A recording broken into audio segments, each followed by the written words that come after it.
ua e soko ia le vasa ma e sao i lo malo la upere mana tua mai la wo e ui ina ta vala vala ino foanga malo i mata o te toe a ea o e la uta sala sali maya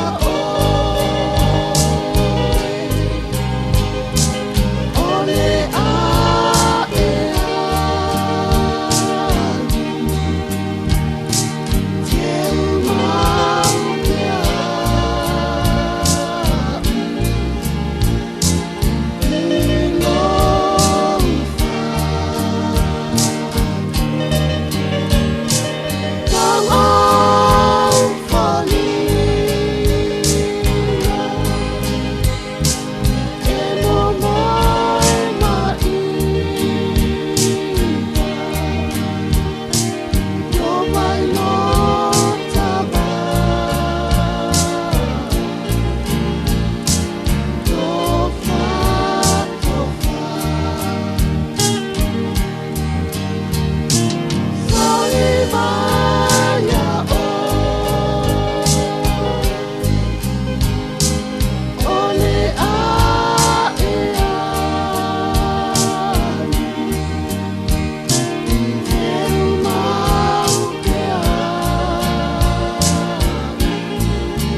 e fa maruru te lava tanto tunu ono tulanga fa le tonu le eletise le iai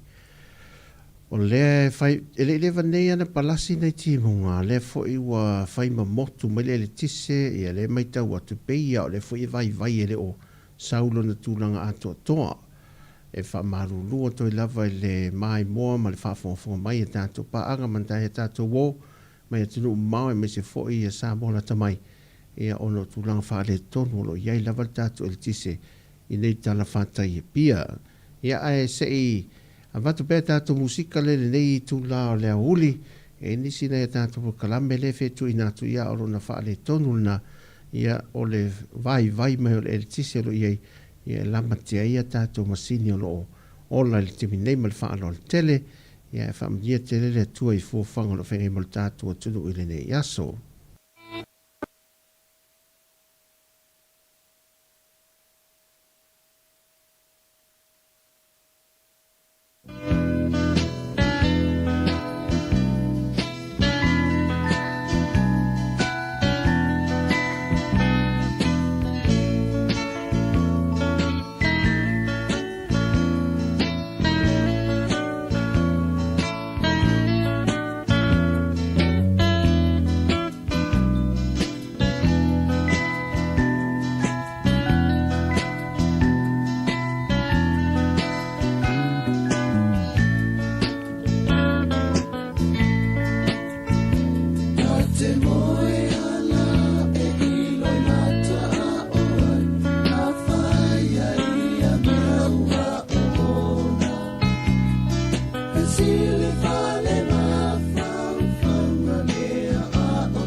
So say ile tua Samoa Pesu isaula Le moso oi manongi Fatu sal pese Ini pese amalie Fia fia gana Esele mata ofie Angi mai fisanga Tata famai o ata Le pua Samoa E moho mia e tangata Eselo la lelei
Nai, e manatu o lewa na tau na whatula. O hati nai, e manatu o lewa na tau na whatulanga. I le lua fe lua sifulu sa whatui nai le a onga le nei St. Paul, ta whaingata. Mai se tasi o a onga o lesa o wasiasi e ananafi. Ona tūlanga ua o mai le pūlenga. Li matamai tai whai a onga, ma mai tau sanga e tauna o latu te vai, ma le fatua walua le vai ia o te watu. O le mele sa wha iaile whatu ina ili tātou whalpui pui tā whaingata. Oina, o loo wha o ngā e whai ile a onga lea. Mai o te manatu ia ua diliuri tō whaal ka peneta le te mini nei. E le te tau, o na toi wha ua wina le tūlanga lea o le wha o ngā ina. O whale sa a vea mwhal pui pui. E toi o iai te maitia o ngā o a o ai te tonu. Mai na ngona lea nganga tulou lava e le tāle whea ngai lau vai whātei tai. Mai whātai fo i le te maitei pule o na ua mwhaina o mai. Sei whaasolo atu aile tele o le mau mele sa whatulanga. Ia, maolela na pasia loa ia ka peneta nei, e sa i li vawe se tupe, ma ta pena lo le whale a onga fau. Ta lepe umai lalo, whale pui pui uma nei, le wha o ngai ta maiti temi nei. E leo se si o manga, ta la whea ngai, ma e leo se si o manga le lei, le a fia o ma fau fau alo mwhanau. O le a o i te tonu o potu sa iai uma le au nofo sala. E re nā tia fo e tō tele tangata na mali liu ai te tonu nei fia tausanga. A lewa mari whale pui pui whai ma whale a onga. Ma le so sa mato i whatasi ma le ministawa onga, onga ai ono, ea ma le pule o whanua le maa lor sa la si le whiunga iau ngia, ea ma le taitei whono, o le whono wha vai, a le tu maa lo sa nganga mua mua. Tu tino ia, le ua tapena i nei le whaava fau lenta pena nei pasia nei ka peneta. O le a fau sia le whale a onga fau. Mo le a onga St. Paul i ta whaingata. Mai wa ta pena ngā luenga so sofa uma i lalo ia whale nei le matango fie. Le tūlanga le vaai ma le tirtilo le a fianga o mawhau fau o tamaiti. I te tonu sisi o manga le a onga o te tonu e le taunto e wha wawa. Ai ua mātou tā pāse i talepe umai lalo whale ia. Ona eile se wa inga fau. E tau nā mata i mea lo ia i temi nei mate atu o le whale lo iai umai ia. A onga o lo i te tonu i le mesa lota umai ia tamai ta. O i nā lo iai le tūlanga o le whale. Tā pena i le temi nei. Se wa inga o le whalsa. Ia o lo wha omi ia i nā le o watu matoru se lau mon tupu tamaiti, tupu le onga. Ia ui o lea le mena tupu, o le teimine nei o le wha le ia tiri. Ma o le soa veilta sanga ta pena uma i ata me uma, o uma foin wha so tai o le aso ana nafi, ta pena i le fionga i minsta le polokalame atoa, ma maua i loa le Samaria nga le lei. E la tau te whatinoa uma le a onga lea. Ma le lau ta pena uma le concept planned. O le a onga, la te le, o le ale e aia inga, mai le wasenga tasi e tau wasenga valu. Tulanga o malai, ne uma me whapena e whale lei a tiri el tulanga lea. Mai ua ta oto lua ai ma le whaatulanga na o lesi fo i whale a onga voi le poloka i savai. O le kolisi la la tau e sifo. O le voi la ua o mai voi tau sanga la tau i sifo. Ono tūlanga ua tele alo mwhanau, ale tu malo ala tau i sifo mwhare lima matufu. E tau o ia sau, le kolisi la ia sau. Ia, ua umana sua le whanua ma whai mwhatatia a ele i whaia se whale au. E umana tuai ka peneta i le so, la ta pena whatasi i a St. Paul, ma ta pena whatasi i ma le kolisi fau ia la tau i sifo. O lau atu nei a o le fionga le ministawa onga, whanga ioi mai le fufuanga atoa. ina ia tapena fo iai le loto I fale o le mtangalwe ina ia mfain whaatau nu whaatasi tūlanga ia au tapena maritari tonunga I le te tau o na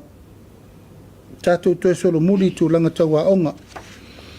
le ua mata na whaasolo solo I ruma le ano noa I o meo lo tūlai mai tauna lava tapena resources ia ai mai se tūlanga o whai a onga ia ma me uma leo pasia le tātou one government grant OTG ia o leo whaasolo le lava o le whaatala ulatu ia ma le mamalu o a onga uma I Samoa o sui tātou whenga whawai tasi lava le afu atoa e whaafoe ai tātou whalea onga o le whono whawai te whono whaipule po I lava lo te whono ai o lo sau whai ai to tonu o komiti o whono whawai le sui o komiti o a onga ia sa iei mua e le to ese komiti I whafo ese komiti tonu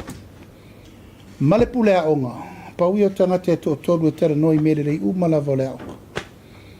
le ua watu lava le tupe le a le a onga wa msalo pena al tai se laumon tupu wafe ka vai le vai ka vai me whalelei ka vai api a onga ka vai masini mo le a onga e le to e tuina I whafo le me lau tele le sa iai komiti o a onga sa iai ia ma ua tapu uma me uma o le mere nei o le to e whawhanga o whai a onga ma le tūlanga o restala whaopopo ma nisi lava sue ngā tupe e to e whawhai lunga o mātua le mele la adu me lava I le tupe 10 miliona lima se la wafe lena avatu e patino I le whaale leia o me to tino I te tonu o le aonga o nisi me whaale leia atili o le tiutere nā o le whono whaavai o a nisi me to e whaopopo whale aonga fau library lab me uma ato ai mal whaatulangana o le tātou polkalame le amata I ai anuali le tausanga fau tātou whale ai o mukuka me uma e serve ai le tātou nutrition program o le whawhanga ina o tātou tamaiti le wa ma tātou temi nei o le mtawha ioi le nā o le mtawha ioi a le whono whawai ai whamanino whamalamalama le maimo mai le tunu e le o toe talia le mea lea o le toe ao o ni restala a tamaiti tauna manino le tūlanga lea whasisila tu I mātua a iai ni tūlanga o toe whaatino ina le mea lea o na longo sa o mai la ia o na mtanga luenga a ongo leo whaatūlanga atu o a mea umatau le whale a onga leo wa umana ufai atu ma whai unga le kabineta mea nai ngafa ma le malo le tātou 10 miliona lima se la wafe ngafa umai mea umai na whaatino mo le prokalame masani tātou whono whawai whawasenga la veri tu malo ia lana tupe whaopopo whaalelei ai whai ei tiles whai sinks ma mea whaalelei mo le aonga lava ia mai manatu ia ne aua nei whenu miai aua vo I nei whelava sai tu langa le whaatei tainga ma tau ia le mato kolisi I le lofi o tawa e ei whaatasi ringa ngai whamaunga tasi lua tolu nono winga o matou uma whai pule tō tolu ia la vea folasa Hoi salalilo mau matou te saini uma le account tasi matou tusiati ma le pule a onga matou te saini I mea uma I mana o le pule a onga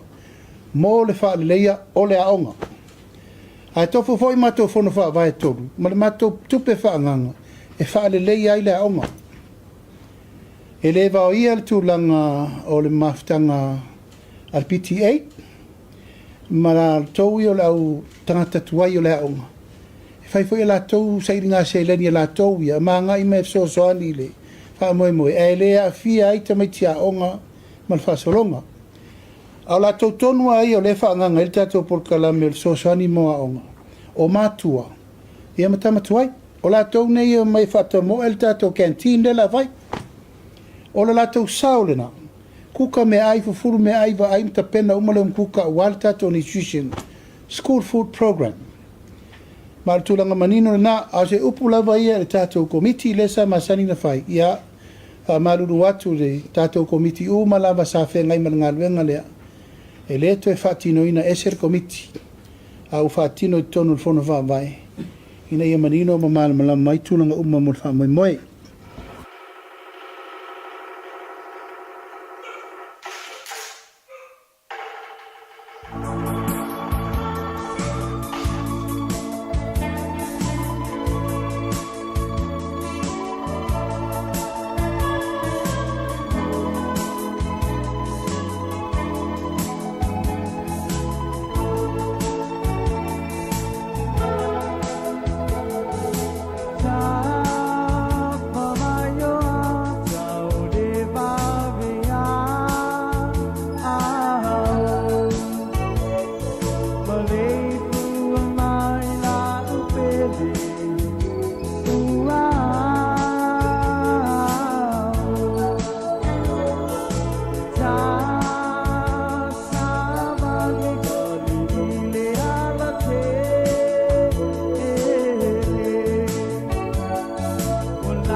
Ia manatolo o mawalunga le lofa mreanga le leo tatou tapa usili le langi malutia ile soifua mreo lo sio tatou tulu fia ila vai o falofa mfatalo fatu lau mai moa faafonga lungo tatou polokalame nei fesila fa inga mai le malo eto muatu tatou polokalame le vayaso nei ia faaftai le umaua le avanoa ma le afionga le minister of ato anga mo fainga faiva ia le afionga foi maono mai ava tito asafu ia le riva yaso malo soifua manui la afionga foi maono. Ya, fatalo fatu ya lau sunga foi le fonga prokalame. Ne. Pa foi le pa ia mo no se tato watunu. Mai wo fa fonga mai tu e fiore. E nei ko ya me se foi sa no nei. Ya, na foi o pa ia o kato watunu e di koe eu ia se fa kalama. E au mo fa ka faku. Pa fere kuide fiore o fionga da mano tato mano. Mara masiofo foi a fionga i suiao maratu patua ngani foi le fio da fionga le pandemia ai tua ya ngani foi a fionga i sui pandemia ya manuel minister cabinet fionga i minister lang ya fio foi da fionga le fonfetalai sui mapan umol pandemia Samoa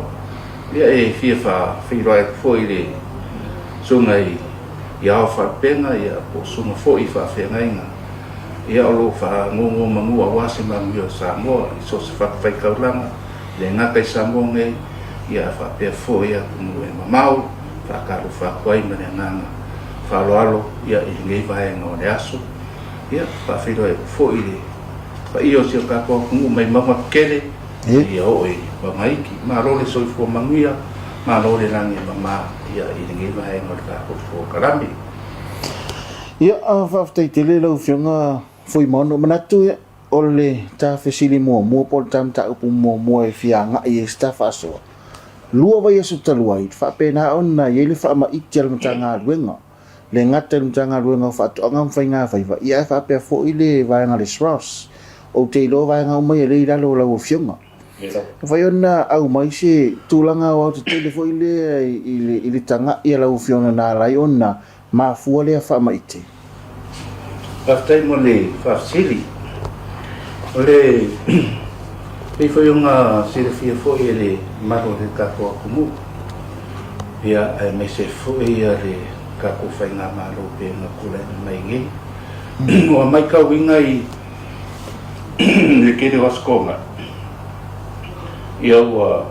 hapu kupula ia le kere ka ma fai samo. Me se la mo le kalo. O waskonga uma e ago ia wasisinga. Ka milo ya samo ako. Maka mai na vai ali paka, fale aliri de fanga, sa faka, pa solo koe. Ua mai kawinga na wari, whakukula ia pia ole, ke lor ka mawhai Samoa, e le ngaka re kalo, o le whai, o le ulu, so sa mea na. Ia ole mai kaunga, ia I mai kainingi, ua kere mea maka I suka koa kumu. Ia me se fo I sa vai, ia pia mai kawinga fo I nunga pena ka whailana. Ia ua whapena fo I unga ua whola I whafo fo nai man make. Ia me se fo I ngui koa. Ua whakau lawan mea makai kongo I kumalo malan whanga. Ia ua apongo sai fo I se aso sa fio fo I la whionga ni paramia ianga. Ia whiau whare ainga. Ia nisi fo fufuanga sa iai. Ia o mai kawinga I fo I mokere sa rafai. Ia ua kere ma amamo ini le kalo I sabat. Dia rasa ya ini ko fai dia filme de di pandemia ya una kalo medio se ma ko filo inga. Wa mio ni skau fa kwang fa na faiva. Ya pe fo ya de ya kali stores ya de suma fo yo kai fo mai fo. Ya pudi fa pom de suma ya sura mangaya. Ya kanange fo ile pudi sigo le kanga bino fobia o le sea ya pudi Samoa Expo. Ya desa bana mai danga fianga ma kiwa se fese ma kopa ka mo fo I se fo ya mfai yo ma e se fufuanga ya kali fo manga o ma da fai fa kwa ma pe o ngai ya na wa ai ese ko fai de filma de pandemia ma ka pe ma yo la ka penga se kanting o le anga ma fa mo yo ni kanting inga ia kali ko ma o ma fai fa ko ama ia ma de au fai da mangwa ka fai I vai ma uma o mai kau ia wa kele ni ma ka si pa ko mu kele foi fa ka o isi as ko mai ki sa lu ke si ina ma ke ki de ia o ka sulim ka na ka ke o isi as ko ma ya ke minga o sa pa di de dua o ko le o isi ia o fa ka ko ke ka va ko abi ia o le ngomong mana o le alofa da fai fa ko o mo le o kali me le fai fa ko ngai manga o nga foi sa pinga ko fai na malo ya pika ya sa ko foi dan ko kali li malo manga o ngai ya pe me ya fai fa ko anga ya me se foi fu anga sa ya I vai ke no sola ya la basa wala nga fo ile wa vem pan bien ni kai ni au mo foi ya fo ya ni kanga le mo fa ko anga fai na ko ya me se foi wala ni nga ia fa ke ringa pele kama fai ko mo se pa ko mo ke ni o mai kau fa ke ni anda ke ni fa ya na de o se as ko fa wa e ko fai na filma ya fai se kautina ina ia kari ko ai ma o mo ka ko fai fa ko anga e mo le puede na fa fai kele ya ile au fai fa ko ma mai Samoa ya o mai kawina ya la enga ia pe ona ya ia skoma uma skole ya la kilo ya ia o asiasi pe ya mo mai kawinga na va ele ia maskaro fakawa ia ko malo pe ina fa te kai o ke kamilo ku ia de paka ya kulo fo ia fio angora ka ia ele fa solo mai nei sa musu a before ia o ia ke mai kawa fa kawa karo I leva e mo ali paka fa solo mai nei sa le panga ia kasi le na fanga fa kawa I foi karo ia fa solo mai na ia nei si o mako kumalo ya tau loko whanga ia mo ia keri sa solo men kaku ia kasinga ia solo me le ku malo fale alili kasi ma le lua o le makwa ke ga na kai ia ele se kalarang ai ai sila lava ia le ia kungu ia ku va ko ikua ia i fai ku ia solo me le si umu kasinga ku malo ke le kan sa faka ako ia wa fola e ka fo wala ia karo solo me le fanga ako ma uma ia le kua ama o i o mai ka winga ma kua mau wa se ka ko ia i me ma ka le nga kai le karo o le fai o kamu o le ulu i o vai nga mai ka ko se sila i le u o le sia kai ni sia i uni funa le fuaka i ma le ko ka le fuaka al kai ni ia koe kikia fua le ulu nasi nga uma al mesa ai sa sia i kasia si fua ka ia kuai koe whaka al kai minge i ua i kia fua i te mua le ulu i o kasi nga vai wa ai wo ia i wa ka kupula ia i ke o ka o nga ua ka fai fua uma ia fua fai le lenga uma i fai ia koko vai fai wo ori ia fai sukara ia ko nga kufatenga ko do e mau o fa ko i vai nga ka ia maka ia fu ma fu la de we ka ko malo pe fo nga mon mawinga wa luang ia sko nga ia mako fa ka wa ka i ka de makeki on mako ko fu nga de ia ko ke de da fa ka ia maka ia a fo la ni over malika luas fulu coach fulu kakalo le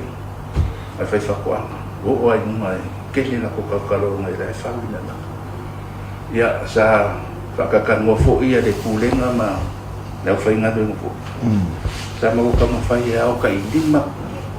kakalo ani fai fakuanga ia fa mali uma ya la fai fakuanga ya sa ka si pai de le ma fo ia la fai fakuanga ya mako mai mo inga sa fai ya me se foi na mako kalia mo na ko ya le era na mako fa ka wai ya ka karo e kai di na ka karo fai fa kwa ama kwa ra ko pe ko fa ka karo ali ya eu e mako kiri anga uma ya ka karo mai ka foi ya ko pe ko fa mi na ko karo ali on menanga ya di na ka karo ali fai fa kwa ia na ko ke au inga le asko mai mane asko mai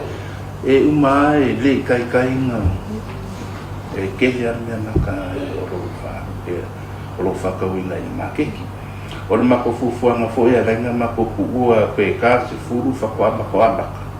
o le fufu nga fo na le inga ia le mako kuua fa ka ia o aku dia ku e fa ka mo ni ana ko me maka i ka yau le awar ka pina nga mo sa yang makwa me ko koi yang makwa na ia le au yo fuanga nga ru ia i le faka mo ka ko ka lo pi nga mo mawima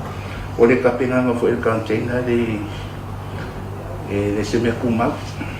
nga o singa ka dia fo nga le manga o nga le kuma o ia le se pa ko ia afa pe fo i wa o le wa ko sekinga ia ka ko vai fo na exporters fo na ia la ko ke na ko le ka lo ia ko i malo lo fo i lo malo ia ku ia la ko ko la yo lo fia kai fo mana ko yo ke mingi ia wa le fo i se ke mingi ia pe ko lua pe ko ia ai au fai content yo lo dia ngai mere ka pinga ngo content ya wa fu ya winga mi fa fu ele ko ma fo ya como pa ko content ka ni ya ele la wa fa content le wa ma ya ko fi ke pe ko tu ni as ko ma ya wa ka un fa ma ya ina ne ka ko content yo ma winga ku la ya su e fo i se ya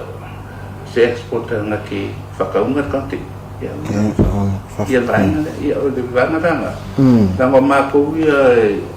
wa ia maram kanga ben wa na ka penanga na va container Kung na container, kung nga kulo di ia ini sia ia boleh samo ekspor. Kau lah ia fiangai na kau ia mada fiangai ni oleh pandemia. Yo lang kang benga dia. Fiangai na bahenga dia. Paro faftai lau fianga ia ona le mai tau wat ole mori mau lau fianga. Tele me mata o mafua i ona anga i malo tau la tuntanga wenga fa atino le fa maiti. Ai na o se fisidia te ina tu lau fianga. Fa mata le o tilo le malo fo le mo le anga i le lumana ai o program le ni. Fa mata le o tilo le malo fo le tulanga i fainga i fono fa vai. E fa pe na la tu feso so ni mai le malo ya laile.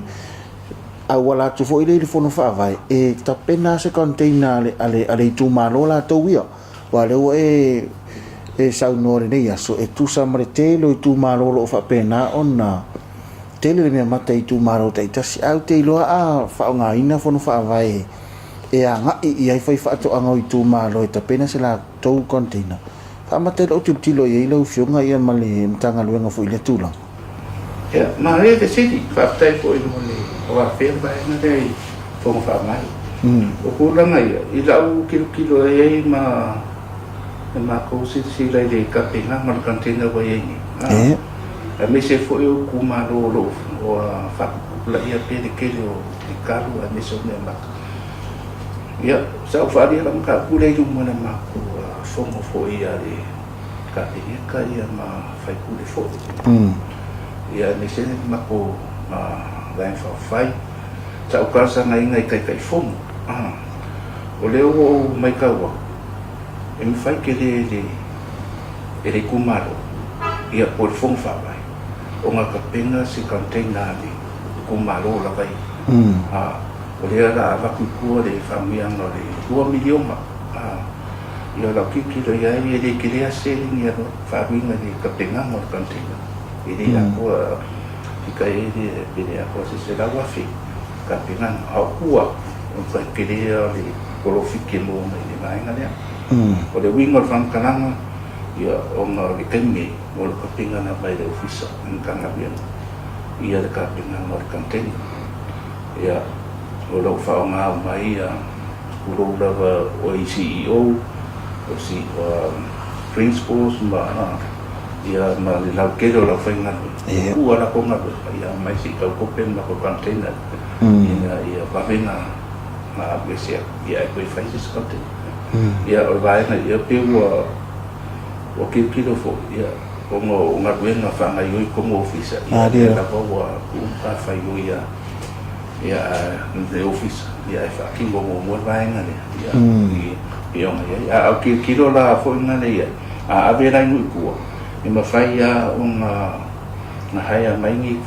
fi au karvo o ia se au karvo o se ama sa o ma mia si siling ma fai ya no mai fa kingo vai ngale o kong e fong fa vai ia fa pena ia poli kumalo fo fa kau karo le kumalo a vaku o wa va ia pe mai fo i de back house fa mai ka ko fa fo di na ia vai no fa pena que ia fai no fie ia de ka penga mal kantina e kumano ka kas i vai na foi na de va pe pere kuala i kumano o de va vai wa ke le ma o le fa kwa na sa mo ka fu i makali ia fon fa vai mai